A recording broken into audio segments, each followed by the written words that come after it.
आज श्रीधाम नदियाय श्रीमान चैतन्य महाप्रभु ब्रज परित्यागी करे ब्रज ছেড়ে নদিয়ার মাঝে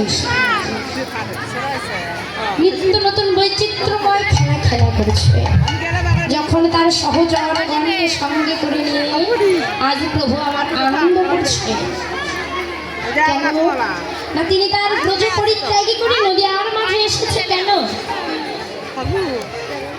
একটি মাত্র কারণ, আজ ভগবান ভক্তের জন্য এই নদিয়ার মাঝে এসেছে। হরিবল আসরে অনেক কথা হচ্ছে। এই যে মায়েরা, মায়েদের চরণ ধরে বলি, এই যে দিদি বাচ্চা কোলে নিয়ে আছে কথা বলছে, এখানে যে যে কথা বলবে আরেক মা যদি পারেন তাকে থামিয়ে দিন। এতে কি হবে? এতে সবকিছু শান্ত হবে। কিন্তু এক মা যদি কথা বলে তার সঙ্গে যদি আরেকজন কথা বলে তাহলে কি হয়? এলোমেলো হয়ে যাবে, আমার কীর্তনের ভাব নষ্ট হয়ে যাবে। আর কীর্তন আসরে বসে কেহ যদি গল্প করে, শাস্ত্রে বললেন সে মহা বৈষ্ণব অপরাধে অপরাধী হয়ে যায়। যে অপরাধের ক্ষমা স্বয়ং ভগবান নিজেও কোনোদিন করে না। তাই মায়েদের চরণ ধরে বলি, এই আসরে বসে কেউ কথা বলবেন না। যদি কথা বলতে ইচ্ছে হয় কিছুক্ষণ পর বাইরে গিয়ে কথা বলে আসবেন, কিন্তু আসরে বসে কেউ কথা বলে, এখানে এসেছেন কিছু নিতে এসে যদি কথা বলি অপরাধ করি তাহলে কেমন করে হয়ে যায় বলুন?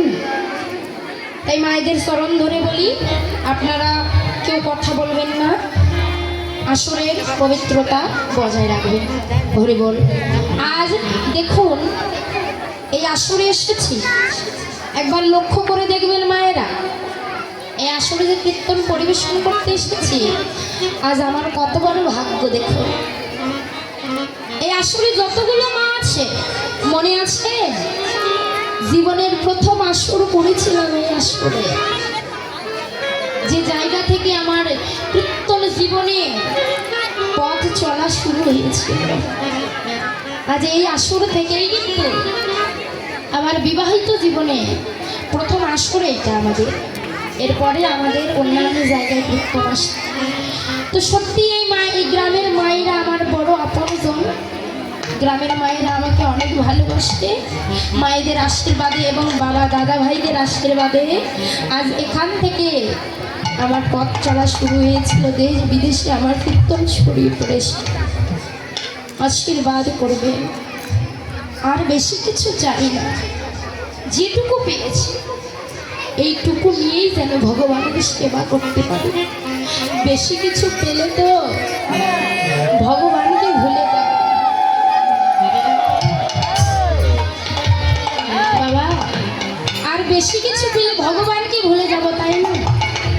বেশি কিছু চাই না, যা দিয়েছে এটুকু নিয়ে যেন দেশ বিদেশে গিয়ে ভক্তের দাঁড়ে দাঁড়ে ভক্তের চরণ ধুলি অঙ্গলে পড়ে পড়ে আমার এই দেহ শীতল করতে পারে। তাই আজ সেই ভগবান শ্রীধাম নদিয়ায় লীলা করছে।